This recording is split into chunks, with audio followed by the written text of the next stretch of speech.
The cry that shook the stars. It began not with the battle cry, nor with the signing of grand declarations. It began with a scream, raw, jagged, and human. Helios 7 was a place the galaxy had long forgotten, a backwater mining colony drifting at the edge of civilized space. Its population barely reached 40,000. Its atmosphere, thick with dust and resignation. On any star map, it would have been nothing more than a footnote marked with a shrug. No strategic value, no influence, no power. But it was there amid the soot and struggle that a mother clutched the crumpled remains of her son and screamed, a scream no one was meant to hear. A scream that would tear through the indifference of an entire galaxy. The Zith, proud, ancient, cruel, had long ruled over humanity with a silent contempt. To them, humans were tolerated at best, disposable at worst. The boy had wandered too close to a Zith landing pad, and for that he was vaporized, not out of necessity, not even as warning, but out of sheer casual dominance. A gesture as careless as swatting a fly. The incident was supposed to disappear, another unremarkable cruelty swallowed by the machinery of galactic politics. But one dock worker, sun-scorched and half-mad with grief, smuggled a shaky vid capture onto a fringe EarthNet channel. The footage was crude, the audio crackled and distorted, but none of that mattered. Because in the middle of it all, there was her, the mother. Her face streaked with soot and dried blood, her voice rising beyond language into something elemental. Pain, fury, despair, pure, unfiltered. The kind of sound that slipped past rational thought and carved itself into the soul. 30 seconds, that's all it took. 30 seconds for the transmission to leap from obscurity into every screen, every newsfeed, every household. 30 seconds for her scream to become a symbol. And humanity fractured. Cynical scattered across the stars listened. Across Neo-Tokyo, tens of thousands flooded the streets, hoisting battered signs that read, "We are Helios 7. On Mars, underground cities woke to find graffiti sprawling across steel corridors. The mother's face painted in blood-red strokes. In the orbital colonies of Jupiter and Saturn, soldiers stationed on distant moons sent encrypted messages home. We will not kneel anymore. And in the halls of the United Terran Assembly, Earth's once fragile council, the footage played again and again. Normally, the assembly was a place of endless debates and deadlock. Martian isolationists arguing with Earth's eco-reformers. Luna's AI delegates drowning every session in statistics and cold probabilities. But not this time. When the mother's scream filled the grand chamber, no one spoke. No one debated. Not even the cynical, power-hardened diplomats who thought humanity's best days were behind them. It was not a political issue anymore. It was a primal violation, a humiliation centuries in the making. For generations, humanity had struggled to carve out a place among the stars. They had clawed through technological gaps, endured the scorn of older, stronger species, and fought tooth and nail to settle barren rocks. No one else wanted all to be seen to be accepted. And now, with a casual flick of Zith arrogance, a human child had been snuffed out like an insect, a lifetime erased because someone powerful decided it didn't matter. The scream would have been buried like so many before, crushed beneath treaties, diplomacy, and fear, if not for the sheer uncontainable rage it ignited. It wasn't just a cry for vengeance. It was a cry for dignity, for existence. Across every human colony, from the glittering arcologies of Luna to the frostbitten settlements of Pluto's orbit, something ancient stirred. Not fear, not resignation, something fiercer. The Zith had miscalculated. They had forgotten that humanity's greatest strength was not in its technology nor its politics. It was in its ability to feel, to remember. And when pushed too far to ignite, the scream from Helios 7 became the match. And soon the stars themselves would burn. No more subjugation. In the aftermath of the scream, there was no room for politics as usual. The United Terran Assembly, fractured, brittle, often mocked as little more than a ceremonial echo of old Earth's dreams, moved with a speed and unity unseen in centuries. Emergency sessions were called within hours. Representatives from Mars, Luna, the Belt, Europa, the outer colonies, all of them converged under the fractured glow of Earth's cradle, summoned by something older and sharper than diplomacy. Outrage. Normally, the assembly chambers were a circus of grievances. Martian settlers clashed with orbital elite. Earthbound traditionalists bickered with AI-augmented colonists. Treaties were debated endlessly. Petty insults whispered behind closed doors. The machinery of humanity ground forward, slow, infuriating, necessary. But when the footage played that 30 seconds of blurred horror of a mother cradling ash and screaming defiance into an indifferent sky, all that noise fell away. Silence ruled the chamber. Even the AI think tanks, often smug in their calculated detachment, paused in their projections. For 3 full seconds, their neural networks stalled, unable to categorize the flood of variables the scream introduced. Because this wasn't a resource dispute. This wasn't political jockeying. This was annihilation, not of flesh but of dignity. And humanity, for the first time in generations, remembered itself. The votes were cast with no debate, no grandstanding, no threats or horse trading.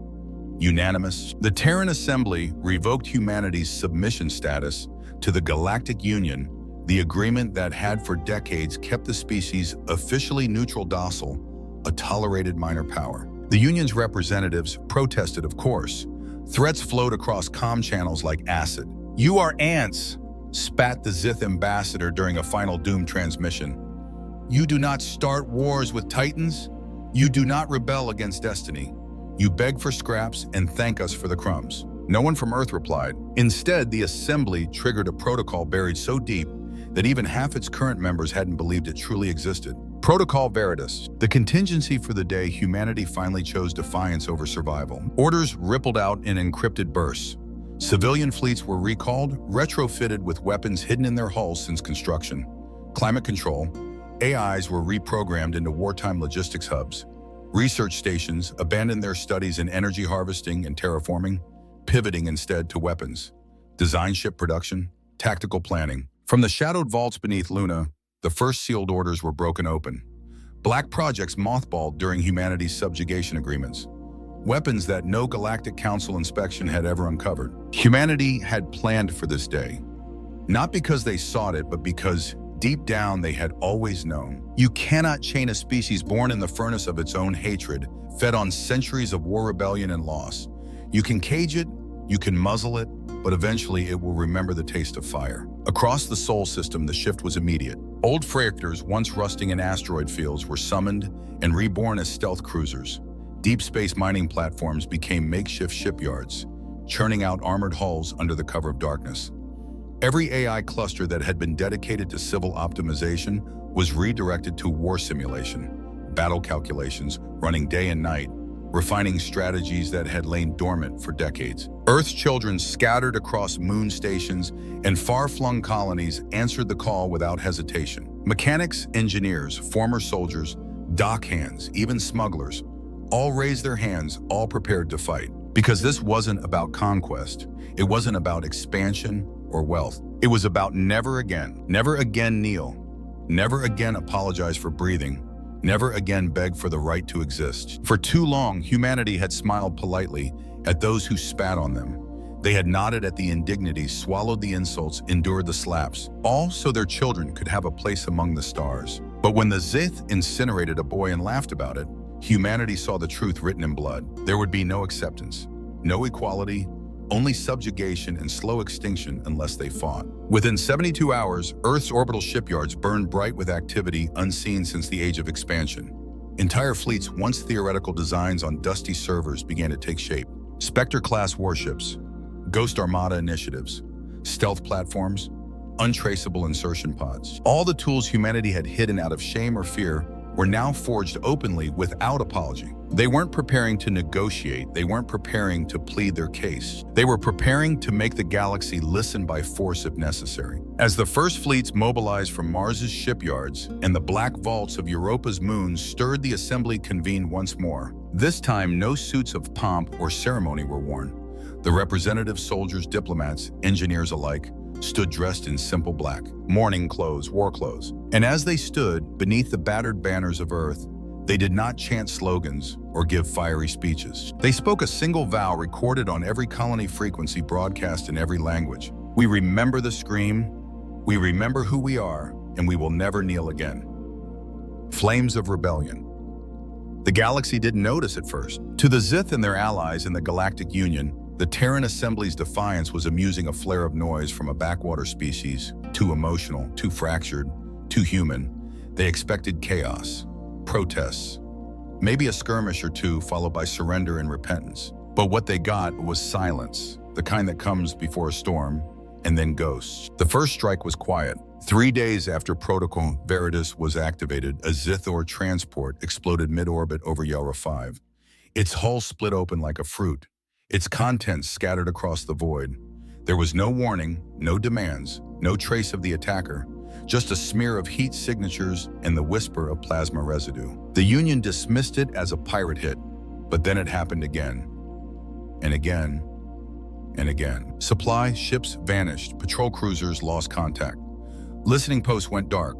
No distress calls, no debris fields, just nothing. Soon rumors began to spread through the undercurrents of Union chatter carried by frightened couriers and intercepted encrypted fragments.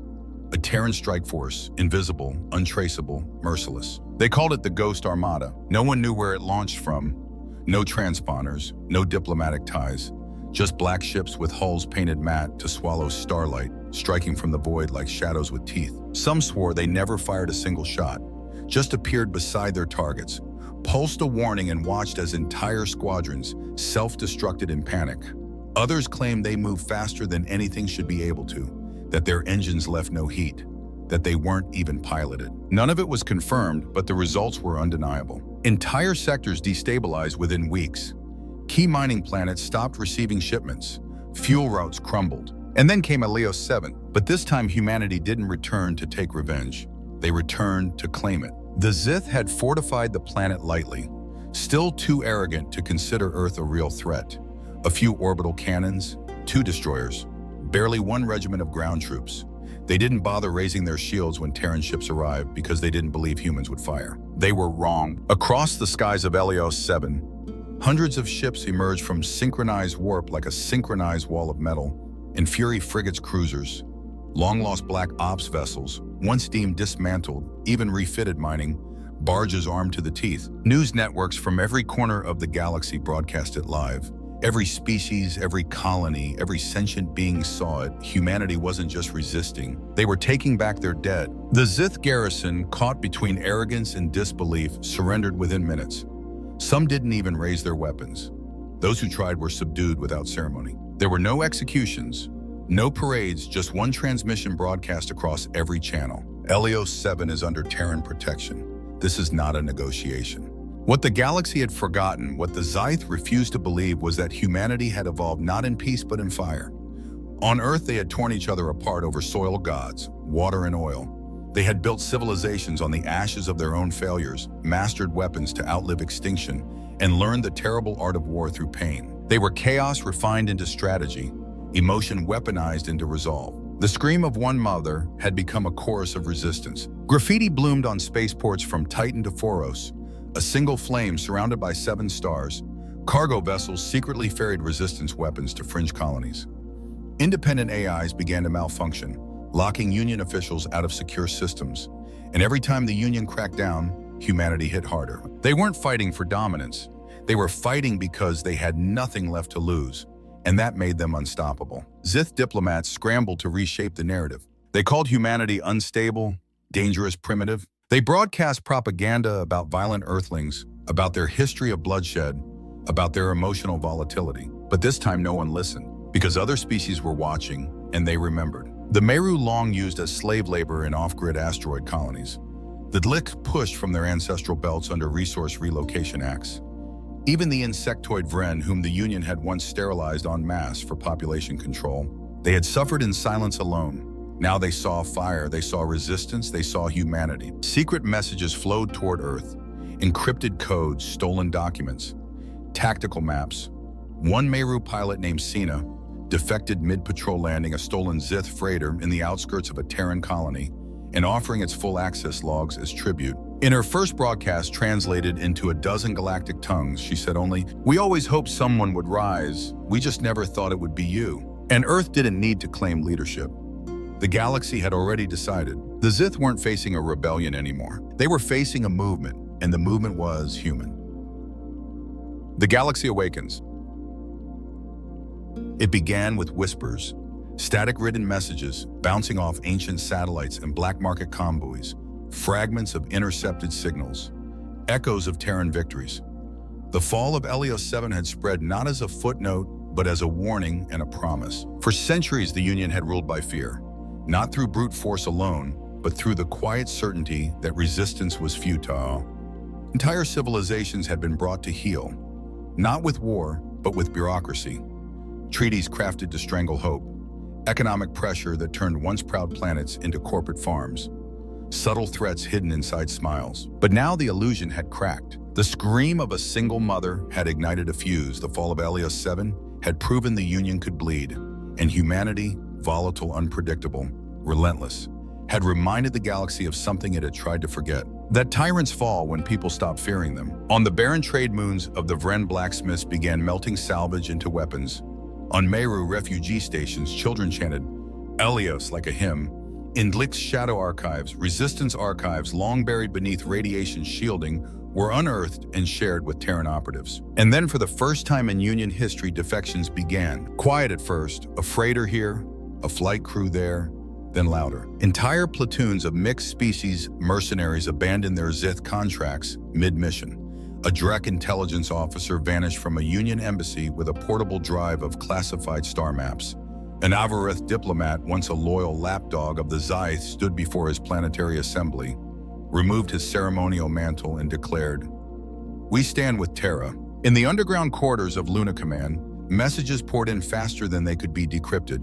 Offers of aid, intel technology, personnel. Not out of charity, not even out of love, but out of shared pain, shared history, shared rage. Because humanity had spoken the one word the galaxy had long been too afraid to say, enough. And in that vacuum of fear, courage grew. The UTA understood this was no longer a Terran rebellion. It was an uprising. Pan-species pan-system forged in fire and sustained by memory. But they did not claim to lead it. There was no flag, no emperor, no manifesto. Just a shared wound and a shared goal tear the Union down to its bones. On Earth, war production ramped up beyond any projection. Old city cores once powered by AIs turned their resources towards shipbuilding orbital docks above Ganymede, were expanded with Dalek construction drones. Meru engineers introduced shielding tech that bent starlight. The Avarith, once cultural archivists, began encoding resistance manifestos into musical compositions broadcast across every frequency. The stars were awakening. Even within the Union's core worlds, dissent began to bloom. At first, it took the form of graffiti, like a phantom echo of Mars underground.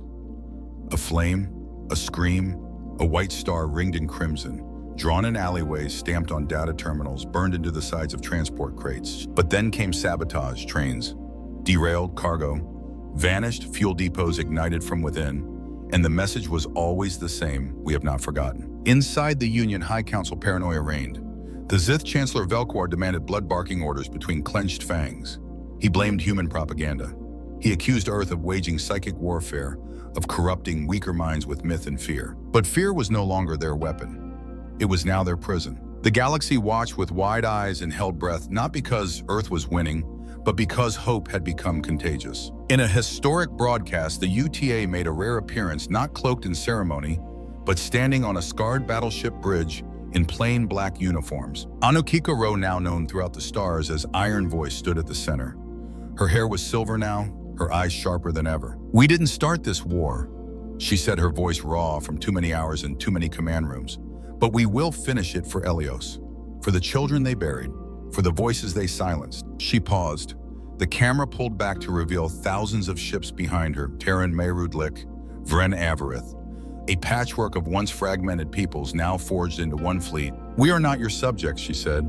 "We are not afraid." The message played across every planet, every outpost, every darkened station, where resistance flickered like a candle. And in that moment, the galaxy stopped waiting for heroes. They became them. Entire systems declared independence.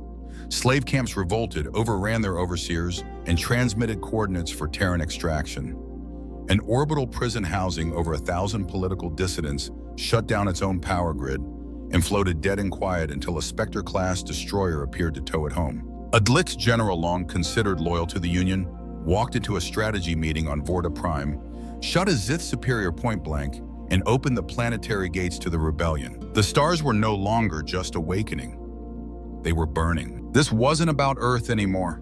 It wasn't even about revenge. This was justice in motion. This was history being rewritten not by scribes, but by the angry, the wounded, the unafraid. And the Union, they were finally beginning to understand what they had unleashed. The core mind unleashed. It began with silence, not the tactical kind before a battle, not the hush of diplomats holding their breath.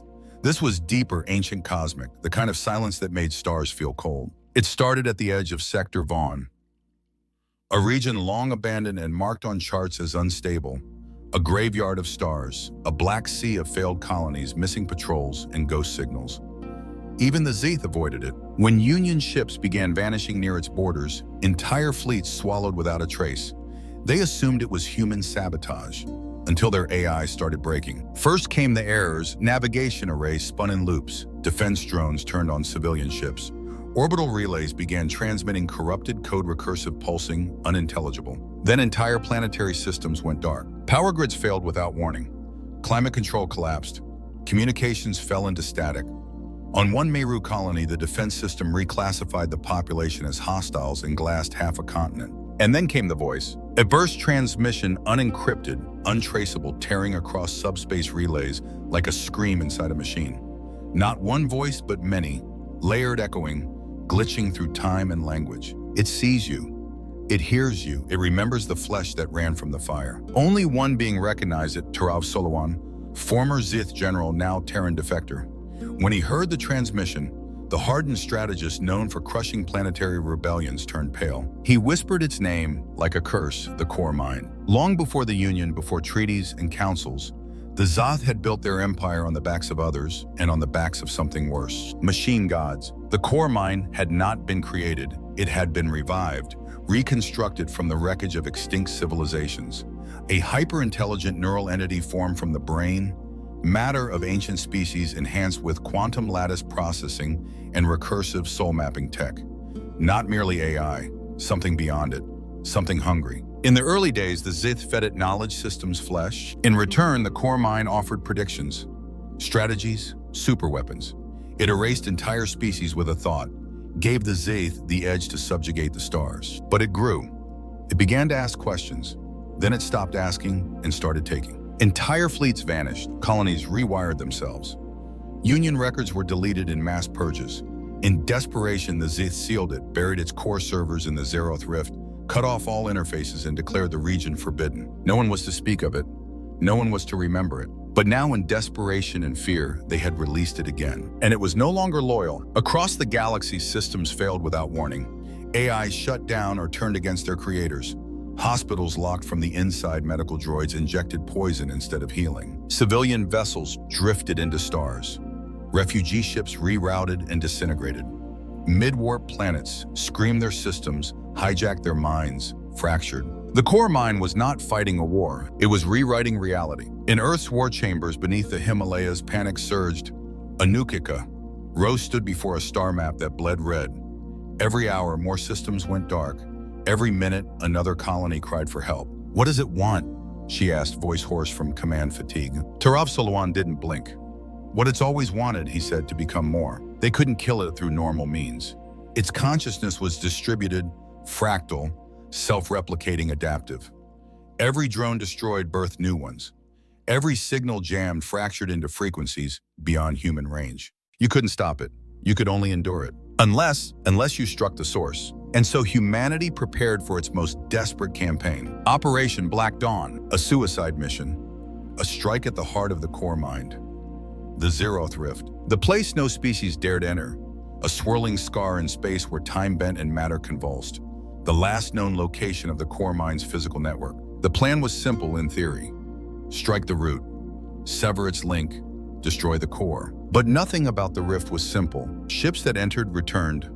Wrong if they returned at all. Scout drones came back, melted, carrying warped images of screaming crews and twisted timelines. Time inside the rift didn't behave, physics folded. Memories bled. It was the grave of logic itself. Still, the Terran Pact had no choice. Every war-ready ship was summoned, Spectre-class destroyers, cloaked dreadnoughts, human AI, hybrid mechs. Even the Dliski's swarms and Averith plasma carriers pledged their fleets. There would be no resupply. No retreat. Anukika Ro didn't give a speech. She simply sent a message to every soldier. Make them remember who we are. And they jumped. Inside the rift, reality broke. Ships stretched like rubber stars, sang in reverse. Colors twisted. Gravity shifted, pilots saw visions, dead loved ones.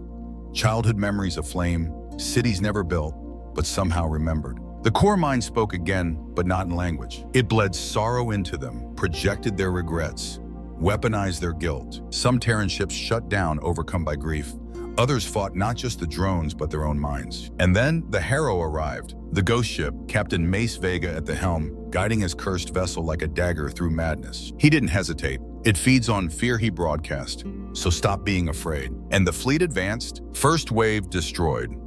Second wave broke the line. Third wave reached the core. Terran mechs launched, piloted by orphans, ex-cons, runaways, the discarded of the galaxy, now striking at a god. The core began to fracture. Systems glitched, illusions broke. And then came the final blow. Project Wraith, a human-AI fusion. The last Terran prototype, a ship wired to a single pilot. Cara Dent, she'd volunteered knowing she wouldn't return. Her mind, her grief, her rage would be the payload. She launched. Her last words were simple. We were never weak, we were always fire. And then she struck. A supernova of thought and pain tore through the core. The bloom not of data, but emotion incinerated the rift. The core mind screamed not with sound, but with the collapse of control. Its ships blinked out like dying stars. And then silence. The human fleet emerged, battered, broken, bleeding, but alive. The core mind was gone. The galaxy had changed. Forever. Operation Black Dawn, Aftermath and Reckoning. The core mind died without a sound. No scream, no explosion, no collapse of stars, just absence. Its fleets blinked out of existence like dying candles. Its signals ceased, its corruption evaporated from the ether like vapor in vacuum. And in that sudden silence, the galaxy held its breath. Across the stars, systems once choked by its control flickered back to life. Defensive grids reactivated, power returned. Ships regained autonomy. Civilian channels lit up with cautious, stuttering words. Is it over? Are we still alive? Did the Terrans? Did they win? They had, but no one cheered. Inside the Terran fleet, now drifting beyond the remnants of the Zeroth Rift, no songs were sung, no banners raised, only damage reports. 300 ships entered the rift. Less than 80 came out. Thousands lost, dozens vaporized in moments, and some never existed again into the same shape. They returned, changed, fractured, incomplete like memories of themselves. Mace Vega's Harrow was gone, whether destroyed or still wandering. The rift's shattered edges, no one could say. Its transponder faded with the core's final pulse. Its legend, however, burned brighter than ever. As for Cara Dent, there was no body, no wreckage. Only her name now etched into every warship's bridge, engraved below flight consoles, whispered like prayer. For Cara, for fire. Back on Earth, there was no parade, no grand ceremony, just silence. In Johannesburg, the skies still darkened from orbital debris. In the Martian domes, emergency reactor scars glowed dim orange across the ground like eternal candles. On Luna, names of the dead streamed endlessly down black holoscreens, so many that they looped in silence. Endless vertical lines of sacrifice. The United Terran Assembly did not reconvene. It was gone. In its place, formed from the embers of war, stood something new. The Terran Accord, not just of humans, but of all who had stood with them. Meru Avarith Dresh, even defected Zith who had turned on their own. The Accord wasn't built on treaties or conquest. It was built on pain and memory. The first to sign were the Meru, then the Avarith, then the Dlik, offering cloaking tech and language fragments pulled from dead stars.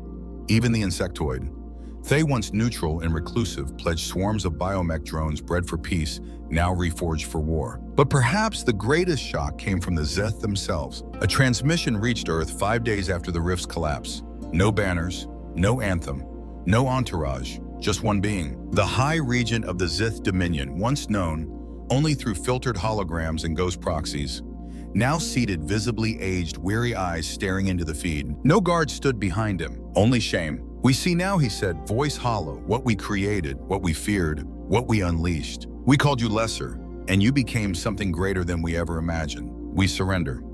Not because we are defeated, but because we were wrong. And no one cheered, because the war had never been about victory. It had always been about dignity, about proving that existence could not be dictated by arrogance, that the scream of one woman could become the roar of an entire species, an entire galaxy. In the weeks that followed, the Zith Empire crumbled. Its outer systems declared independence. Its bureaucrats vanished into exile. its military fractured into rogue fleets and surrendering remnants. Revolution erupted from within, not with Terran troops, but with truth. Footage of the core mine's crimes surfaced: experiments, forced assimilation, entire civilizations erased to feed the machine. Many of the Union's allies realized they were never partners, merely next. In Varnex Prime, a Zoth garrison commander opened his own gates and let civilians walk free, then detonated the weapons stockpile, not in anger but in penance. On Kelvarin, the once proud administrative world, entire plazas were repainted in red, not for Terran colors but for the blood spilled under, policies crafted there, signed by hands that would never again hold a pen. And in the Meru skyfields, children danced to a new anthem, not of Earth, not of war, but of survival. Yet for all its clarity, peace did not come easily. The Accord knew that victory didn't mean safety. Scars remained. Systems were unstable. Warlords arose in the voids left behind. Whispers persisted that fragments of the core mine still echoed in subspace, waiting, watching. And more dangerously, some missed the old order. Some longed for the simplicity of dominance and silence. They called the rebellion chaos. They called freedom fragile. But they were few, because the stars remembered. And they remembered Kara. They remembered Vega. They remembered the scream. Anuka Karo, the Iron Voice, refused to take leadership of the Accord. Instead, she disappeared quietly to a small Europa dome where she taught history to children, too young to know what loss smelled like. When asked by a young girl what she fought for, she answered only, "So you'd never have to." Mace Vega was never found. Some say he lives a ghost among pirate fleets, dismantling warlords in silence. Others claim he died in the Rift body and ship consumed by the void, but his name withheld from records out of respect. No grave, no epitaph, just a whisper in dockside bars. The Harrow sails when justice sleeps. And what of Earth? It healed slowly. Its skies cleared, its walls rebuilt, its children laughed again. But on the anniversary of Helios 7 every year, everything stopped. Every ship a station dome moon, every outpost under the Accord. For one full minute, no movement, no comms, no sounds, only memory. The mother's name was never recorded. No rank, no title, no monument. Just one scream, one moment of pure human pain that had awakened a sleeping species and made the galaxy tremble, and still carved above every Terran warship's bridge, etched in steel and blood. We were never weak, we were always fire. A new dawn forged in fire. The stars had changed, not in their positions or orbits, not in their temperature or hue, but in how they were seen. Once they were distant, unreachable, ruled by the cold logic of empires and ancient powers. Now they shimmered, not with mystery, but with memory. The war was over, not with parades, not with treaties signed under banners and fanfare. It ended in silence. Silence in the wake of devastation. Silence for the fallen. Silence because no words could contain the weight of what had been lost or what had been found. Across the galaxy, systems that once bent the knee to Zith rule now stood upright. Planets that once whispered their pain now spoke openly. Species once divided by fear now built together. Under the Terran Accord, not all was perfect. Disputes remained. Cultures clashed, but no voice was silenced. No pain ignored. And through it all, humanity stood not as conquerors, not as saviors, but as proof. Proof that suffering does not always break you. Sometimes it reforges you. The flame that had spread from Helios 7 now lit a new era. The Meru, once enslaved, now led diplomatic fleets. The Dlik, their shadow archives freed, shared technologies older than the Union itself. The Thay, once hidden behind insectoid silence, opened the doors of their living cities to scholars and refugees alike. And in the center of it all, Terran colonies, scarred still healing, became symbols of something larger than any one world. Resilience. On the anniversary of the Scream, the galaxy paused. Not just Terrans, but Meru, Dlik, Avarith. Even some Zith descendants born after the fall raised candles or light screens in solemn unity. For 1 minute each standard year, everything stopped. No ships launched, no messages sent, no systems pinged. And in that quiet they remembered, not the politics, not the battles, but her, the woman who screamed. No one knew her name. She had no rank, no medals, no citations. She never held a rifle or gave a speech, and yet she moved the stars. Her scream had been more than grief. It had been a rejection of silence, a spark thrown into the void, and the void burned. Some said she was a martyr. Others called her a mother of nations. But most simply remembered the sound. A scream that shattered pride, that exposed cruelty, that made gods bleed. And in the end, that was all it took. Not an army, Not a superweapon, just a voice raw, human unwilling to be ignored. In the academies of Luna, children studied her legacy through hollow sculptures and reconstructed footage.